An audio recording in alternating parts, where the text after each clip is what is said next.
तो अपना चंद्रगुप्त मौर्य वाले पॉइंट में लास्ट पॉइंट अपना है और इसमें थोड़ा सा अपन विवरण लिखा हुआ है, इसके आधार पर पूरी इसकी व्याख्या करेंगे।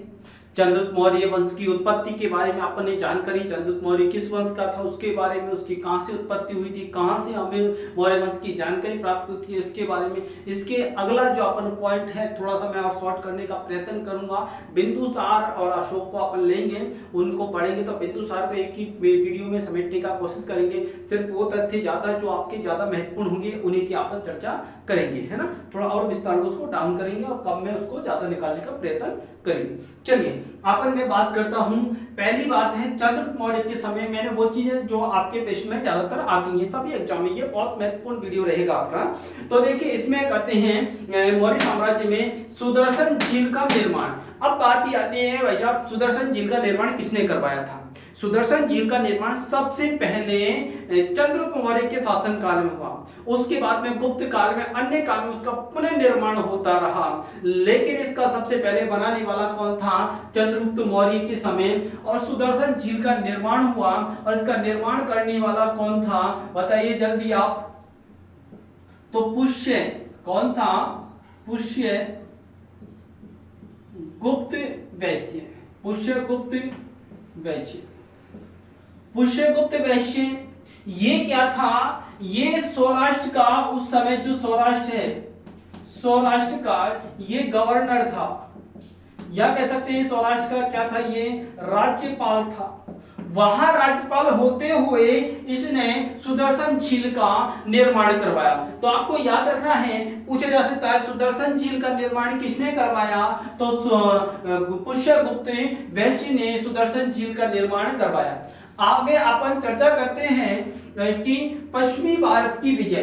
अब पश्चिमी भारत की जो अशोक की चंद्रगुप्त की जो विजय थी उसकी चर्चा। तो पश्चिमी भारत की विजय पे जो महाराष्ट्र की जो क्षेत्र की विजय है, गुजरात के क्षेत्र की विजय, उससे हमें जानकारी कैसे प्राप्त होती है? एक तो सुदर्शन झील से क्लियर हो जाती है कि वहां उनका अधिकार था, इसलिए उन्होंने वहां झील बनवाई थी। पुष्यगुप्त वैश्य वहां का गवर्नर था तो उनके अधिकार में था। तो पश्चिमी भारत की जानकारी के लिए हमें एक तो मिलता है रुद्र दामन, रुद्र दामन का गिरनार अभिलेख। दूसरा मिलता है हमें कौन सा है? सौराष्ट्र।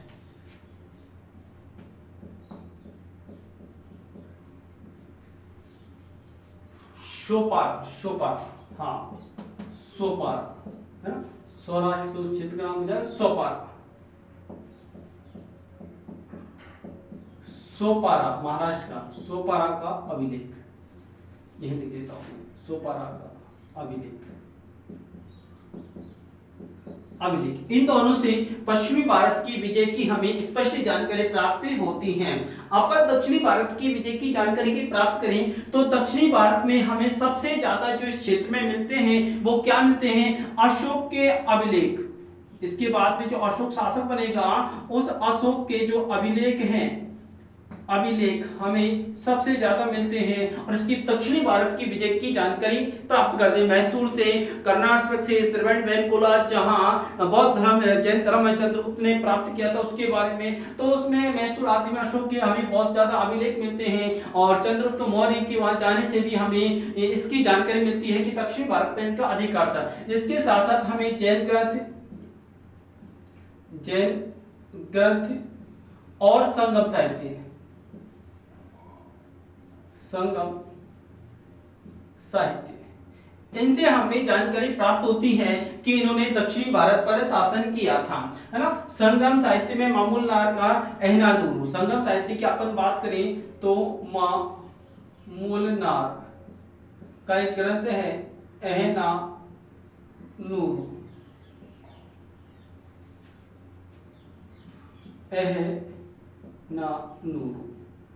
इससे भी हमें दक्षिण भारत की जानकारी की प्राप्त होती है। जैन ग्रंथों में आप जानते हैं जैन ग्रंथों में जो चंद्रगुप्त मौर्य था वो भद्रभाव के साथ जाता है, उसके 12,000 शिष्यों के साथ जाता है और वहाँ अभिलेख भी लिखे हुए हैं, उसकी गुफाओं में लिखे हुए हैं चंद्रगिरी पहाड़ी पर, वहां पर जानकारी, तो उससे हमें जानकारी प्राप्त यहाँ से होती है। जैन ग्रंथों में हम अन्य ग्रंथों के नाम यहाँ ले सकते हैं, दिव्यदान, महावंश, दीपवंश आदि की, अशोक का दान आदि की अपन चर्चा कर सकते हैं। अकाल से निपटने की जानकारी, अशोक की जो अकाल से निपटने की जो हमें जानकारी मिलती है वो किन ग्रंथों से मिलती है या किन से मिलती है, तो उसके 2 अभिलेख हैं उससे मिलती है। अशोक के 2 अभिलेखों में पहला अभिलेख है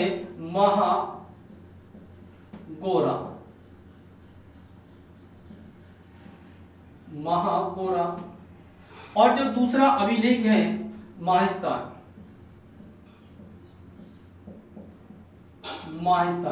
इन दोनों से हमें अकाल से निपटने की, अन्न भंडार की जानकारी प्राप्त होती है। महागोरा जो अभिलेख है वो कहां पर है? गोरखपुर में। और गोरखपुर कहां पड़ता है? आपके उत्तर प्रदेश में। कहां पड़ता है भाइयों? उत्तर प्रदेश में पड़ता है। महास्थान की बात करें तो महास्थान आपके कहां है? बोगरा। कहां पर है? बोगरा पश्चिम बांग्लादेश में। बोगरा बांग्लादेश। पहले ये पश्चिमी बंगाल था, भारत का हिस्सा था। 1947 में भारत विभाजन के बाद में ये अलग हो गया। यहाँ हमें अकाल से निपटने की जानकारी मिलती है। अकाल कब पड़ा था यहाँ? अकाल चंद्रगुप्त मौर्य के जो शासन काल था उस शासन के 12वें वर्ष में मगध पर अकाल पड़ा था। उसी समय ये दक्षिणी भारत गए थे। दक्षिणी भारत जाने के लिए हम और भी बात करेंगे।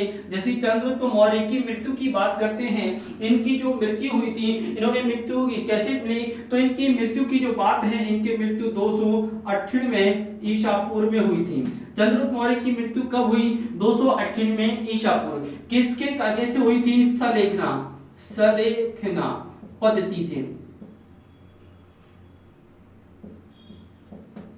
पद्धति से इन्होंने अपनी मृत्यु का वर्णन किया।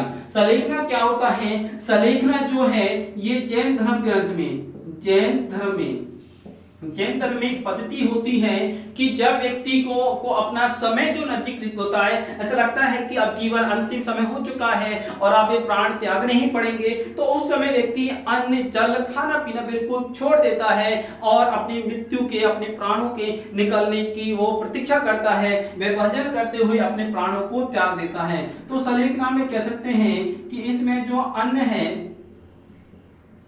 अन्न, जल है ना आदि का त्याग कर दिया जाता है और उससे क्या करते हैं?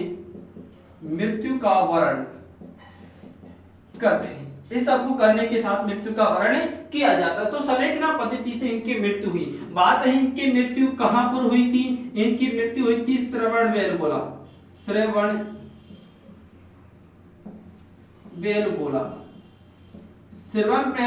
कहां पर है? कर्नाटक।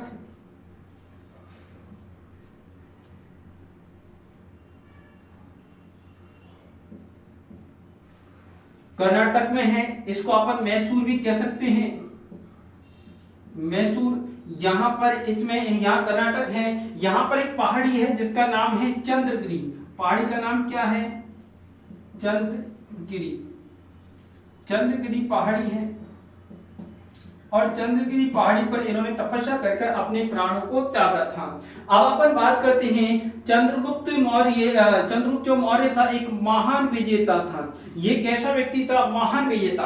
क्योंकि एक छोटा सा बालक था जिसके बारे में कोई आस नहीं थी कि वो राजा बन सकता है, लेकिन ये महान सभी विजयों को करते हुए इतना बड़ा राजा बन गया कि भारत के बहुत बड़े क्षेत्र पर जिसके लिए लोग तरसते थे, जो नहीं कर पाया वो इन्होंने कर दिया अपने गुरु चाणक्य की सहायता से। तो इनको महान विजेता, कुशल प्रशासक, इनका जो प्रशासन है बड़ा कुशल है। उसके बाद के अन्य शासकों ने, राजा ने उनकी प्रशासनिक व्यवस्था को अपनाया था। साम्राज्य निर्माता, इन्होंने साम्राज्य का निर्माण किया। इस साम्राज्य के निर्माता किसे कहा जाता है? चंद्रगुप्त मौर्य का कुशल प्रशासक, चंद्रगुप्त मौर्य को महान विजेता, चंद्रगुप्त मौर्य को कहा जाता है। भारतीय स्वतंत्रता संग्राम का प्रथम नायक, ये आपको याद रखना है। कंपटीशन में आ गया कि भारतीय स्वतंत्रता संग्राम का प्रथम नायक किसे कहा जाता जाता है। तो याद रखना, चंद्रगुप्त मौर्य को भारतीय स्वतंत्रता संग्राम का प्रथम नायक कहा जाता है। आगे बात करते हैं, बेहतर भारत पर शासन करने वाला सम्राट।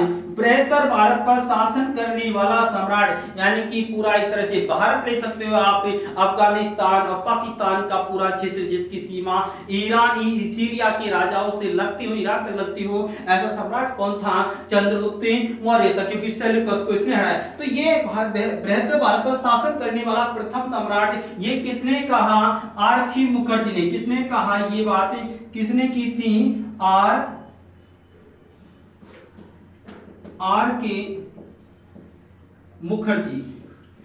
आर के मुखर्जी ने ये शब्द कहे थे कि बेहतर भारत पर शासन करने वाला ये प्रथम शासक थे।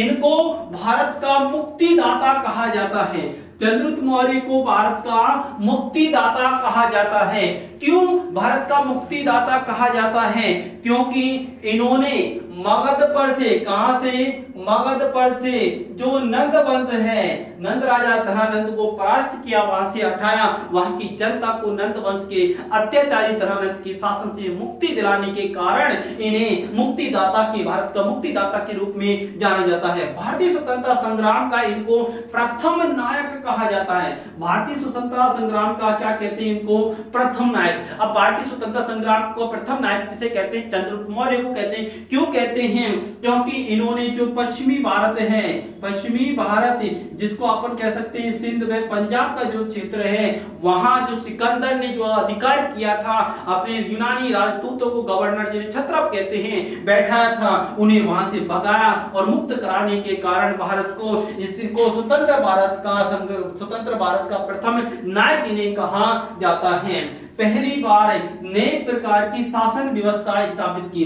पहली बार नए प्रकार की शासन व्यवस्था की इन्होंने स्थापना की, यानी कि शासन जो इनकी व्यवस्था है वो पहली बार इन्होंने स्थापित की। इनकी जो शासन व्यवस्था है या इनकी कह सकते हैं जो राजनीतिक व्यवस्था है, अकाल के समय लोगों की जो सहायता करने की व्यवस्था है, वो मध्य काल में जो शासक था अलाउद्दीन खिलजी। कौन था? अलाउद्दीन खिलजी की जो शासन व्यवस्था थी उससे किसी भी प्रकार की कम नहीं थी। तो उससे अलाउद्दीन खिलजी से पहले जो शासन व्यवस्था थी, क्योंकि अलाउद्दीन खिलजी की जो शासनिक व्यवस्था है, प्रशासनिक जो राज्य बाजार की व्यवस्था है, प्रशासन की व्यवस्था बड़ी अच्छी मानी जाती है। उसने बहुत बड़ी विशाल सेना को अपनी वहां रखा हुआ था जिसका पूरा खर्चा। तो भारत में पहली बार नई प्रकार की शासन व्यवस्था की स्थापना किसने की? चंद्रगुप्त मौर्य ने की थी। इसको आपको ध्यान रखना है। अलाउद्दीन खिलजी की शासन व्यवस्था से किसी भी प्रकार की कम नहीं थी। इनका एक और महत्वपूर्ण काम है कि विशाल राजमार्गों का निर्माण। इन्होंने भारत का जब बहुत बड़ा चारों तरफ विस्तार हो गया तो विशाल राजमार्गों का इन्होंने निर्माण किया था। और विशाल राजमार्गों के निर्माण के साथ भी इन्होंने जो पट्टिका है, क्या है? पट्टिका, यानी कि जगह-जगह पट्टियां लगा करके उसकी जानकारी को वहां पर दर्ज कराया था। तो आदि के रूप में हम चंद्रगुप्त मौर्य को जानते हैं। तो देखा, चंद्रगुप्त मौर्य ने प्रारंभ से लेकर बचपन से जिसके माता पिता पर डूडम या अन्य ने किसी ने भी आक्रमण कर दिया गया, जो मौर्य वंश से संबंधित थे, मौर्य नगर के प्रमुख थे, सर्वार्थ सिद्धि उनका नाम बताया जाता है। जन्म के बारे में माता पिता के बारे में थोड़ा विवाद बना हुआ है। माता का नाम मुरा था, उनमें पिता की मृत्यु हो गई। कहते हैं मुरा वहां से भागकर कहां गई? पाटलिपुत्र आ गई। पाटलिपुत्र में उसने अपने पुत्र चंद्रगुप्त मौर्य को जन्म दिया। बाद में जन्म देने के बाद उसको गोपालक के पास भेज दिया गया। गोपालक ने उनको पालने के बाद उन्हें शिकारी को भेज दिया। शिकारी के पास वो क्रीड़ा खेलते थे कि उनको चंद्रगुप्त मौर्य ने 1000 में खरीद लिया। खरीदने के बाद में उसको तक्षशिला ले गए। तक्षशिला 8 वर्ष तक उन्हें रखा और तक्षशिला में 8 वर्ष तक रखने के बाद शिक्षा व्यवस्था की। उसके बाद वे भारत के आक्रमण के लिए, भारत पर विजय प्राप्त करने के निकल पड़े। इसके लिए सिकंदर से भी मिले थे। सिकंदर की जो जानकारी हमें प्लूटार्क व स्ट्रैबो से जानकारी प्राप्त होती है। वहां सिकंदर ने उनके व्यवहार से क्रोधित हो गया, जिसके कारण उन्हें मारने का आदेश दिया गया। वहां से वे चालाकी से निकल गए। इसी समय उन्होंने सिकंदर की जो सेना थी उसका आराम से देखा, उसका निरीक्षण किया और उसका आगे विस्तार करने के लिए उन्होंने अपना कार्य किया। उसके बाद वो आगे, उसका जो प्रधानमंत्री था चाणक्य जिसे कौटिल्य विष्णुगुप्त भी कहते हैं, वो नंद राजा से भी मिला था। कहते हैं नंद राजा ने उसका अपमान करके उसने भगा दिया और उसने प्रण लिया था कि मैं नंदवंश का समूल क्या कर दूंगा, नाश कर दूंगा। उसके बाद आगे उन्होंने एक सेना इकट्ठी की, प्रवर्तक राजा पहाड़ी जो शासक थे प्रवर्तक, उनकी सहायता से, जिन्हें ओम प्रकाश ने जो इतिहासकार विद्वान हैं उन्होंने अभिसार उनका नाम दिया, कहते उन्होंने और अन्य यूनानी या सीमांत सैनिकों को इकट्ठा करके उन्होंने सर्वप्रथम मगध पर आकर क्या कर दिया, आक्रमण कर दिया। इसमें चारों तरफ की मगध की सेना आ गई और चंद्रगुप्त की सेना को समाप्त कर दिया। चंद्रगुप्त ने किसी भी प्रकार से उस प्रथम युद्ध में अपने आप को बचाया और उसके गुरु जो चाणक्य थे दोनों भेष बदल कर छुपाते हुए भाग के जा रहे थे। तभी वो एक गांव में रुके थे और वहां एक बच्चा गरम रोटी खा रहा था जिससे उन्हें सीख प्राप्त हुई थी और वो गरम रोटी को मध्य के बाग में खाने का प्रयत्न कर रहा था, जिसके कारण उसका मुंह जल गया, रोने लगी। तो उसकी मां ने वो शिक्षा दी कि तुम ये चाणक्य चंद्रगुप्त की तरह गलती कर रहे हो कि जैसे राजा के मध्य राजधानी स्वयं मगध पे आकर के आक्रमण कर दिया, उसकी चारों तरफ की सेना आई, उनकी सेना को नष्ट कर दिया, उन्हें परास्त होना पड़ा। ऐसा तुम क्यों मध्य से रोटी को खा रहे हो जिससे तुम्हारा मुंह जलेगा, अगर बगल से खाओगे तो मुंह नहीं जलेगा। चाणक्य को अपनी गलती का एहसास हो गया, उसने फिर सीधा मगध पर आक्रमण न करके पहले सीमांतों को जीता, उसके बाद में दूसरा मगध पर आक्रमण किया जिसमें उन्होंने विजय प्राप्त की। इसके बाद उन्होंने अपनी नीति को बदला और पश्चिमी भारत में जाके जो पश्चिमी सिकंदर के जो क्षत्रप थे उनके खिलाफ जनता को भड़काया और सिंध में पंजाब के प्रांतों पर सबसे पहले उसने अधिकार किया और वहां से सेना को इकट्ठा किया। मजबूत करने के बाद में सिकंदर की मृत्यु भी हो गई थी, तो उसको लगा भारत को उसका आक्रमण होगा, वहां पे समस्या होने लगी 323 में सिकंदर की मृत्यु के बाद। और उन्होंने 323 से पहले उन्होंने मगध पर आक्रमण किया था जिसमें वो असफल हुए थे। 323 के बाद जो उन्होंने आक्रमण किया, दूसरा आक्रमण जिसमें नंद वंश के शासक धनानंद को परास्त कर दिया गया, मार दिया गया। ये दोनों प्रकार की कुछ कहते हैं कि उसको मार दिया गया और दूसरे के अनुसार उन्हें वहां से अपने पुत्र आदि के सहित पाटलिपुत्र छोड़ जाने का आदेश दिया गया। तो ऐसे प्रकार से हमें ये पूरी जानकारी चंद्रगुप्त मौर्य के बारे में प्राप्त होती है। उसके बाद में जो उनका अगला युद्ध था सेल्यूकस से था। सेल्यूकस से एंटियोकस का प्रथम का पुत्र था, सीरिया का वो शासक बन गया। उसको लगा कि मुझे जो सिकंदर ने भारत में जो विजय प्राप्त की है, जो आप चंद्रगुप्त मौर्य के अधिकार में, उसे जीतना चाहिए। वो अपनी विशाल सेना के साथ भारत की तरफ बढ़ चला और सिंध नदी तक आ गया। उसका सामना करने के लिए चंद्रगुप्त मौर्य अपनी सेना के साथ गया। 305 से 303 ईस्वी तक लगातार युद्ध चलते रहे और इस युद्ध में अंतिम विजय जो हुई थी चंद्रगुप्त मौर्य की विजय हुई। चंद्रगुप्त मौर्य ने विजय प्राप्त करने के बाद में सेल्यूकस हार गया। सेल्यूकस के हारने के बाद उसने संधि कर ली और संधि करने के बाद उसने अपनी पुत्री हेलेना का विवाह चंद्रगुप्त मौर्य के साथ किया और उसके साथ में 4 जो बड़े-बड़े प्रदेश थे, आर्कोसिया, जेडोसिया, प्रोपनिसेडाई, हेरात या एरिया जिसको कहते हैं बाद में, और काबुल जो प्रोपनिसेडाई कहा जाता है, बलूचिस्तान मकरान का क्षेत्र जिसको, और जेडोसिया इस क्षेत्र को कहा जाता है। इस तरह उसने चारों प्रदेशों को दहेज के रूप में चंद्रगुप्त मौर्य को दे दिया। साथ में अपना जो दूत था, उसके दूत का नाम था क्या, मेगिस्थिनी, जिसने इंडिका नामक पुस्तक लिखी थी, उसको भी उसने चंद्रगुप्त मौर्य के दरबार में भेज दिया। उपहार से रूप चंद्रगुप्त मौर्य ने भी कि इतना विशाल साम्राज्य, इतना, और अपनी पुत्री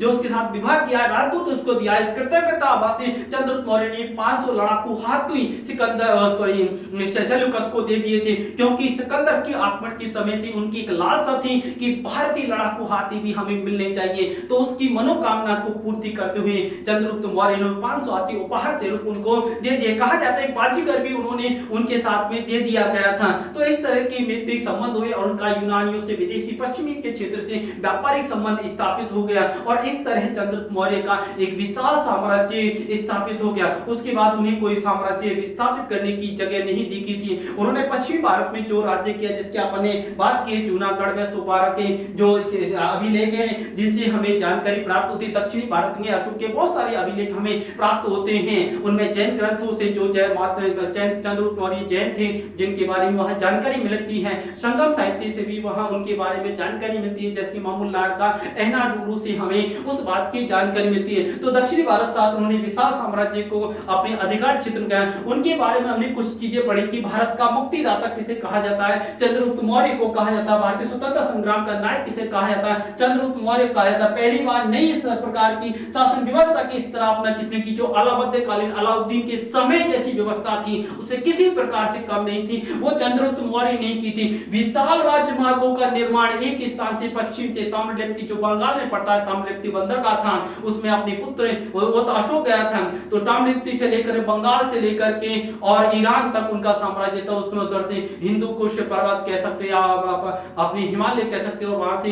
दक्षिणी भारत तक उनका साम्राज्य। चोल चेन पांड्य दक्षिण के कुछ राज्य उन्होंने नहीं जीते थे, उनको छोड़ दिया। हो सकता है कि वो अपने मित्रवत विवाह रखने के कारण ऐसा नहीं किया होगा।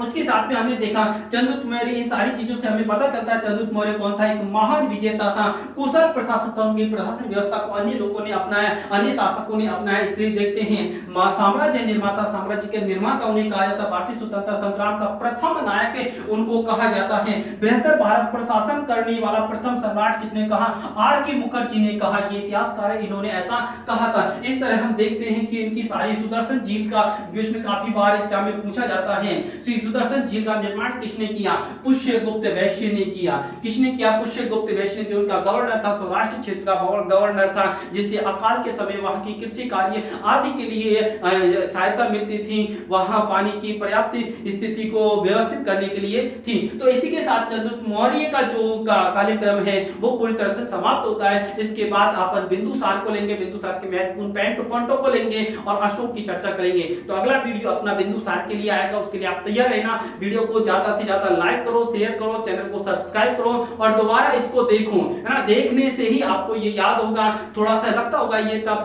से जो है, ये टफ स्थिति है, टफ सब्जेक्ट है, इसके लिए आपको बार-बार देखना पड़ेगा, समझना पड़ेगा, तब आपके माइंड में सेट होगा। तो चैनल को आप लाइक शेयर सब्सक्राइब करो, अन्य लोगों से भी करवाओ, जिससे मुझे मोटिव मिले और मैं आपको नई नई चीजें प्रतिदिन लाता रहूं। जय हिंद, जय भारत।